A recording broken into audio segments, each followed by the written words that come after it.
आज की क्लास में हम ट्रांसपोर्टेशन प्रॉब्लम के स्ट्रक्चर को समझेंगे। ट्रांसपोर्टेशन प्रॉब्लम जो हमारे पास होती है वो टेबल या मैट्रिक्स की फॉर्म में होती है।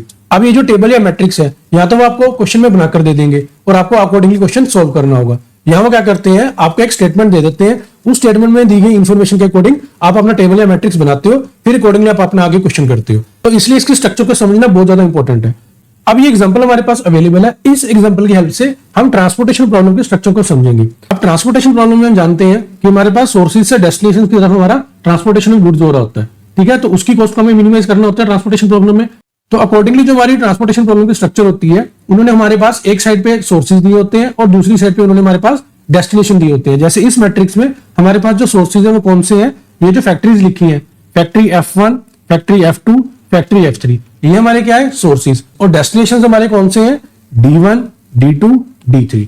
तो ये D1, D2, D3 ये हमारे क्या है, ये हमारे डेस्टिनेशन है। अब देखिए जो हमारे सोर्सेज हैं उन्होंने स्ट्रक्चर में कहा दिए हैं, रो वाली साइड दी है। ये जो फैक्ट्री F1 है, फैक्ट्री F2 है, फैक्ट्री F3 है, ये जो हमारे सोर्सेज हैं जिन्होंने कहां पे दिए हैं, ये उन्होंने इस मैट्रिक्स में रो साइड पे दिए हैं। और जो हमारे डेस्टिनेशन है वो हमारे मैट्रिक्स में कहां दिए हैं, कॉलम साइड पे दिए हैं। D1, D2, D3 ये जो तीन कॉलम है ये हमारे किसको रिप्रेजेंट कर रहे हैं, तीनों डेस्टिनेशंस को रिप्रेजेंट कर रहे हैं। अब ये जो हमारी फैक्ट्रीज है या जो हमारे सोर्सेज है F1, F2, F3, इनके सामने ना कैपेसिटी के यूनिट्स लिखे हैं। यहाँ पर उन्होंने क्या लिखा है, यहाँ पे उन्होंने कैपेसिटी के यूनिट्स लिखे हैं। जैसे फैक्ट्री F1 के सामने कितना लिखा है, 100 यूनिट। फैक्ट्री F2 के सामने कितना लिखा है, 200 यूनिट। फैक्ट्री F3 के सामने कितना लिखा है, 300 यूनिट। अब ये कैपेसिटी क्या रिप्रेजेंट कर रही है, देखिए यहाँ पे कैपेसिटी ये रिप्रेजेंट कर रही है कि जो हमारे सोर्सेज हैं उनके पास उनकी सप्लाइंग कैपेसिटी कितनी है, वो मैक्सिमम कितने यूनिट्स डेस्टिनेशंस को भेज सकते हैं। जैसे फैक्ट्री F1 के सामने जो 100 यूनिट्स लिखा है, इसका मतलब ये है कि मेरी जो फैक्ट्री F1 है उसकी सप्लाइंग कैपेसिटी कितनी है, 100 यूनिट्स।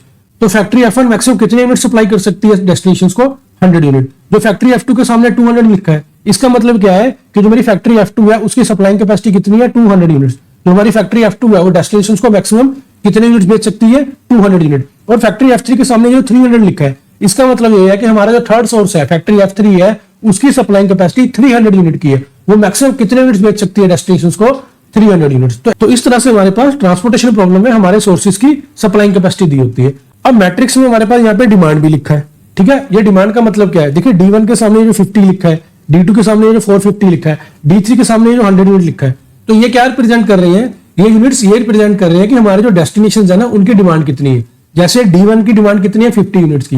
D2 की डिमांड कितनी है, 450 यूनिट्स की। D3 की डिमांड कितनी है, 100 यूनिट्स की। तो हमारे जो डेस्टिनेशन है जिनको हमें सामान भेजना होता है, तो अकॉर्डिंगली यहाँ पे उनकी डिमांड लिखी हुई है, ठीक है। अब इस मैट्रिक्स में हमारे पास ये वाले सेल्स जो है, ये वाले जो सेल्स है, इसमें क्या लिखा है, इसमें हमारे पास उन्होंने ट्रांसपोर्टेशन कॉस्ट पर यूनिट लिखी है।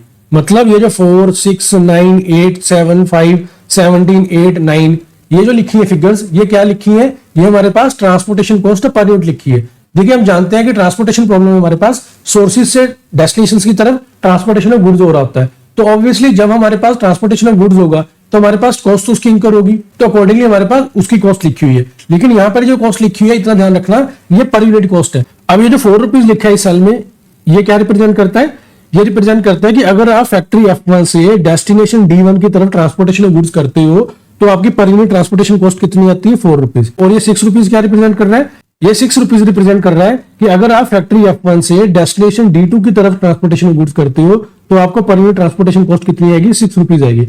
तो ऐसे ही ये जो 9 रुपीज इस सेल में लिखा है, ये क्या रिप्रेजेंट कर रहा है, ये रिप्रेजेंट कर रहा है कि अगर आप फैक्ट्री F1 से डेस्टिनेशन D3 की तरफ ट्रांसपोर्टेशन ऑफ गुड्स करते हो तो आपको पर यूनिट ट्रांसपोर्टेशन कॉस्ट कितनी आएगी, 9 रुपीज। तो अकॉर्डिंगली हर सेल में जो मैंने ये ग्रीन कलर से हाईलाइट करे हैं, अकॉर्डिंगली हर सेल में यहाँ पे हर रूट की ट्रांसपोर्टेशन कॉस्ट पर यूनिट लिखी हुई है।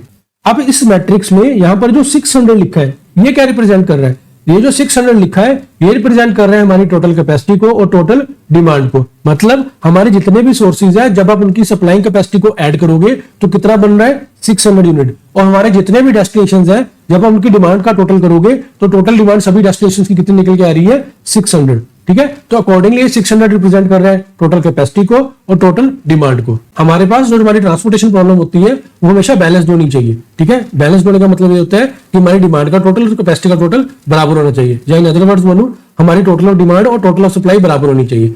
अगर यहाँ पे हमारा टोटल बराबर नहीं है तो इसका मतलब हमारी जो ट्रांसपोर्टेशन प्रॉब्लम है वो अनबैलेंस्ड है, उसको हमें बैलेंस में कन्वर्ट करना होगा, उसके बाद ही हम अपना क्वेश्चन आगे सॉल्व कर सकते हैं। अब ये जो मैट्रिक्स है हमारा, इसे हम कॉस्ट मैट्रिक्स बोलेंगे। कॉस्ट मैट्रिक्स क्यों बोलेंगे, क्योंकि यहाँ पर हमारे पास ट्रांसपोर्टेशन कॉस्ट पर यूनिट दी गई है। तो अकॉर्डिंगली हमारी मिनिमाइजेशन की प्रॉब्लम है। क्यों? क्योंकि हमारे पास यहाँ पे हमारा ऑब्जेक्टिव क्या होता है ट्रांसपोर्टेशन कॉस्ट में, कि हमें अपनी कॉस्ट को मिनिमाइज करना होता है। अब सपोज करो यहाँ पे उन्होंने ट्रांसपोर्टेशन कॉस्ट पर यूनिट की बजाय ट्रांसपोर्टेशन के ऊपर प्रॉफिट पर यूनिट दिया होता, मतलब हर यूनिट की ट्रांसपोर्टेशन कॉस्ट देने की बजाय हर यूनिट की ट्रांसपोर्टेशन के ऊपर जो प्रॉफिट होता है, तो यहाँ पे उन्होंने प्रॉफिट पर यूनिट दिया होता, तो फिर हम इस मैट्रिक्स को यहाँ बोलते हैं प्रॉफिट मैट्रिक्स, ठीक है। और अकॉर्डिंगली ये हमारी मैक्सिमाइजेशन की प्रॉब्लम बन जाती, क्योंकि हमारा जो प्रॉफिट होता है उसको तो हमें मैक्सिमाइज करना होता है। तो जब हमारे पास ये मैक्सिमाइजेशन की प्रॉब्लम बन जाती, फिर हमें क्या करना होता है, इसको मिनिमाइजेशन में कन्वर्ट करना होता है। उसके बाद ही हम ट्रांसपोर्टेशन प्रॉब्लम अप्रोच लगा सकते हैं, क्योंकि हमारी जो ट्रांसपोर्टेशन प्रॉब्लम अप्रोच है वो तो मिनिमाइजेशन के कॉन्सेप्ट के ऊपर बेस्ड है।